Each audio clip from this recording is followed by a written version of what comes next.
Welcome back to class, everyone. Up to this point, we've talked about protocols, frequencies, and the invisible architecture of our networks. Now, it is time to get our hands on the physical hardware. Today, we are covering CompTIA A+ Core 1 Objective 2.5. We are going to trace the physical path of a network from the inside out, starting right at the user's desk and terminating all the way out at the Internet Service Provider. Our journey begins at the Endpoint Gateway, the Network Interface Card, or NIC. This is what establishes the actual physical connection between the computer and the network. These can be built directly into the motherboard, supporting standards like 1000 base T, or they can be added as expansion cards using a PCIe connector. Depending on the environment, your NIC will either use copper cables with an RJ45 port for electrical signaling, or use fiber optics to transmit data via light pulses. Every NIC requires a physical identity to communicate on the local network, and that is the MAC address. This address is hard-coded directly onto the network card at the factory and operates at the link layer of our network models. Local hardware uses this exact address to direct data frames to the correct device. Notice the structure. It is a 48-bit address split into two halves. The first half is the organizationally unique identifier, or OUI, which identifies the manufacturer, and the second half is the unique device ID. When you plug a computer into the wall, that cable has to go somewhere. It runs through the ceiling and terminates in the server closet at a patch panel.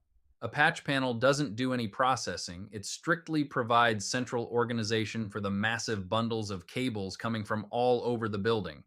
To bring those wall ports live, we use short patch cords to connect the numbered ports on the panel directly into our networking equipment. Those patch cords plug into our intelligent hub, the network switch.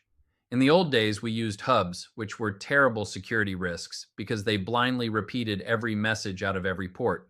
Switches are much smarter. They maintain an internal MAC table that dynamically learns exactly which device is plugged into which physical port.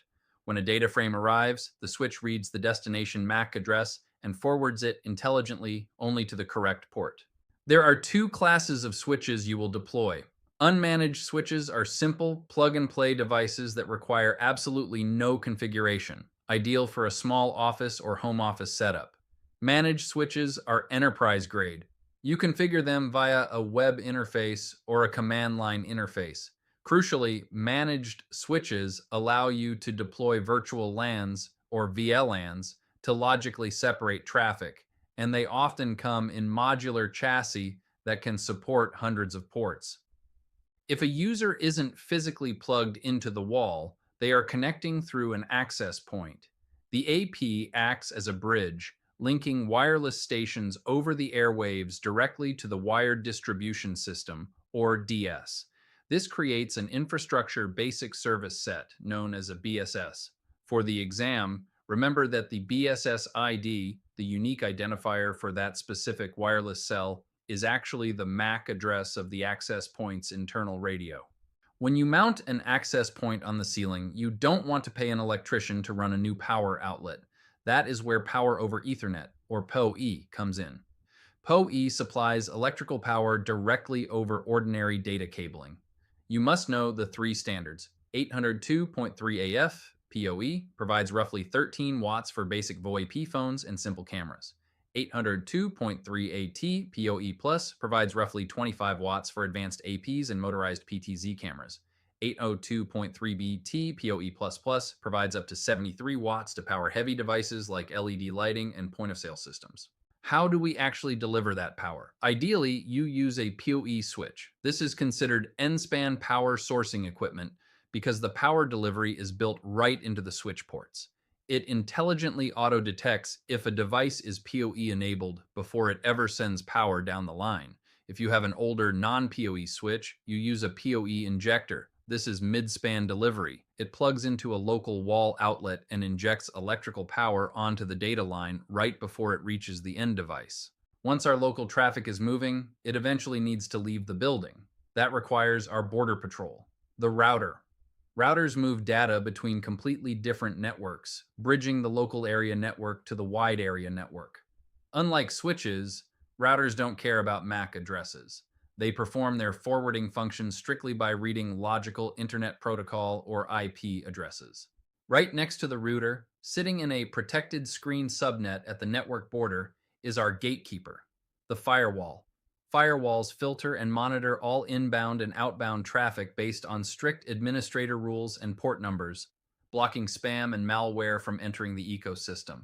As we covered previously, many modern networks combine routing, firewalling, and antivirus into a single unified threat management or UTM appliance. To actually connect to the internet service provider, we need an outside connection.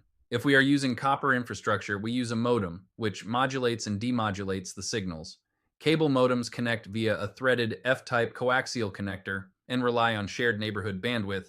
DSL modems connect via traditional copper telephone lines using a standard RJ11 connector.